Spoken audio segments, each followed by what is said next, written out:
Greetings, everyone. I'm Cliff, and today I want to talk about my trip to National Palace Museum. So typically, because this speech is about a person's communication style, but I think typically when you're doing a speech, you would do from the top level to bottom level. You basically say one or two of these communication styles, and then start talking about how these communication styles have an impact to your daily life. But I think today I'm going to do it the opposite way. So firstly, I want to tell you guys about my trip to the National Palace Museum and the trip that went there. The trip I went there had basically two events that I think would be crucial for you to understand my talking style. Okay, so firstly, I went to the National Palace Museum again, and it was basically my second time there because my first time was like a mess. And if I want to talk to another level, it's hosted by two friends and I. And these two friends were the only two friends that were kind enough to remain in that same location and come again to our trip. Although first time we went to Keelan. First time we went to Keelan, but yeah, these two friends are the only friends enough kind to stay there. And so I got two communication styles, but before I talk about that, I really want to say this experience was really fresh. I had no intention of neglecting it, but this is just two accidents that occurred in the process.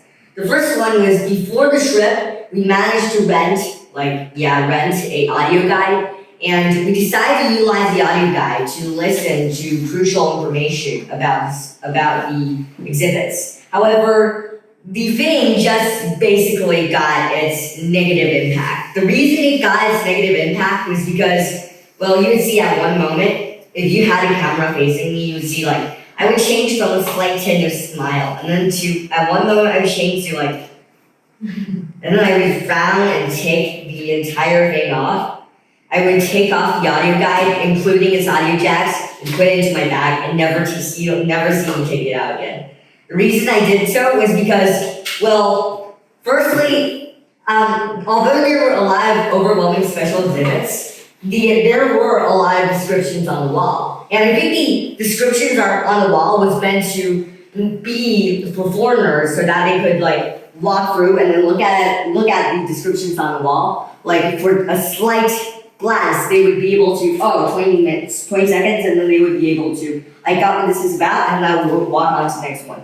However, I think the audio guide was for the complete opposite intention. It bored me and with a lot of literary stuff and used a lot of poems, which I think were never even anything I should study about. So I just completely threw into my bag. And yes, probably you could guess my style by now if you read these four styles.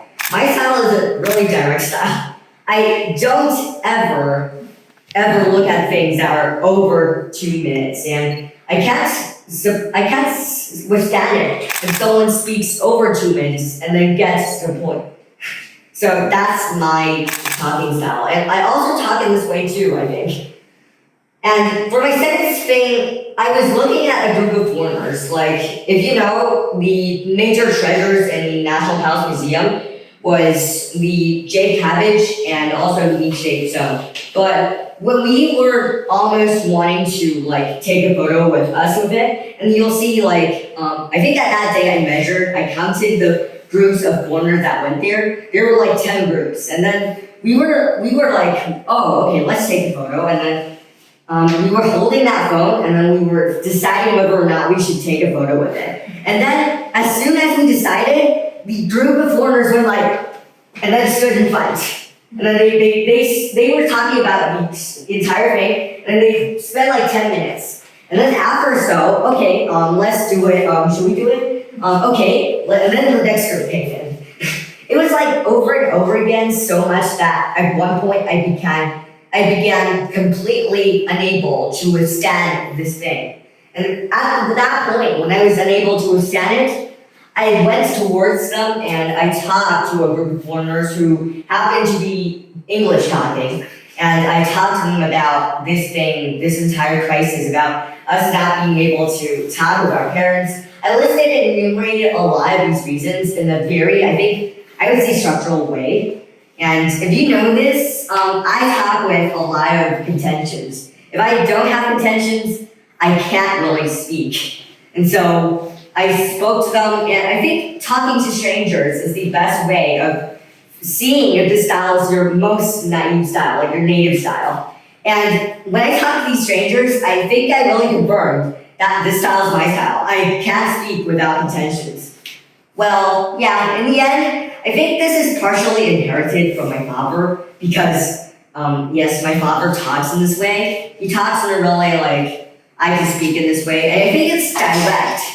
I think it's really direct and also it's really analytic. And I think this is not bad. This is just my style. But I would say that being direct means that I'm quite impatient sometimes.